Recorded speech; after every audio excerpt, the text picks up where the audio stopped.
Hey guys, welcome back to another layout update. Again, sorry for how long it's been since the last one. I've been busy with school, so let's go ahead and jump right into this layout update. So it's about a couple days after the Bowmanville train show, and I had a bit of time to do some work on this engine, and this is my brand new CN SD70i from Athearn Genesis.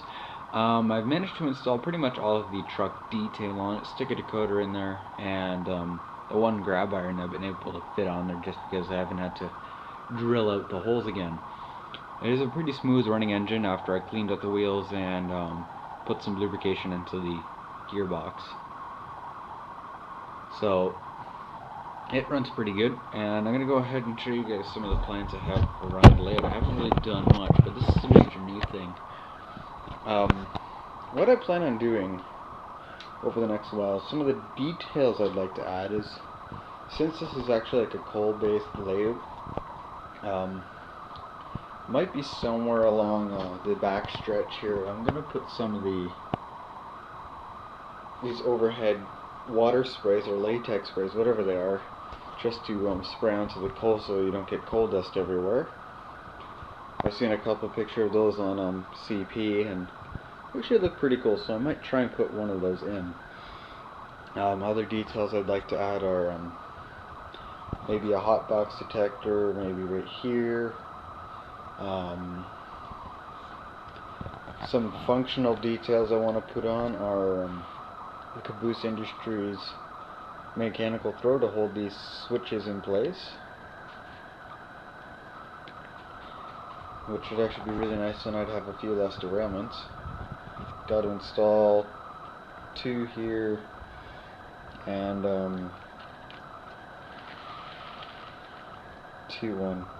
two down here, one here, and one here. So hopefully that will improve things, and I'll also have to install one there and one down there at the BC Rail. In terms of things that I've actually done on the layout, I've actually added on the side of the road, so it actually covers the big white parts of the road that were there before, and now it actually looks a lot better. So now I just need to either paint the road or weather it up, or probably both. It looks pretty good now. It took me longer than it should have. This is all really pretty much done now. I just gotta put the cars back on there and finish up doing some of the other scenery. I also have to re-level this whole switch area so I don't have derailments. And speaking of that, this 75i gets around pretty good no matter where it is on the layout. So right now it's probably the best running engine I have.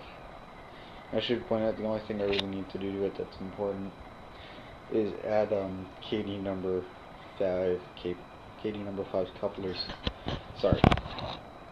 So I've been testing out the genset. There is no decoder in there. I'm just seeing where it gets around best, because it is going to be one of the other switchers I use quite often next to the CP, because this one does get a fair amount of usage.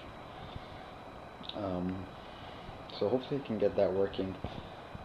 I know it is quite substantially longer than the MP15 in terms of wheelbase. So if you compare the two,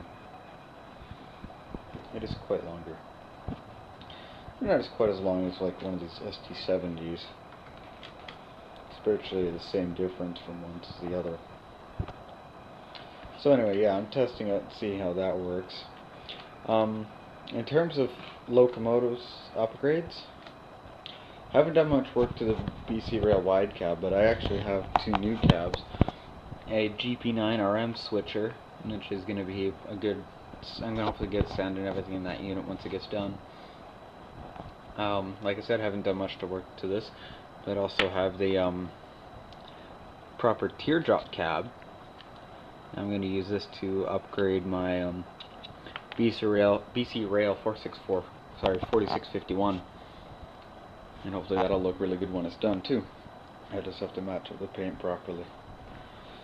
So anyway guys, I do have a video series coming out soon. Hopefully it'll be out around Christmas, on how to install functioning ditch lights on both ends of this locomotive have got an NCE decoder in there. So hopefully that will turn out really good. So if you see a video on that, it means the installation went well. If you don't, then it didn't go well, and hopefully I can try again at a different time. I might look at some of the similar wiring they use on the genset, because I'm thinking of just replacing the decoder board like I did on the 70i. This is just a straight NCE replacement. This is either having 8-pin or a 9-pin, board replacement.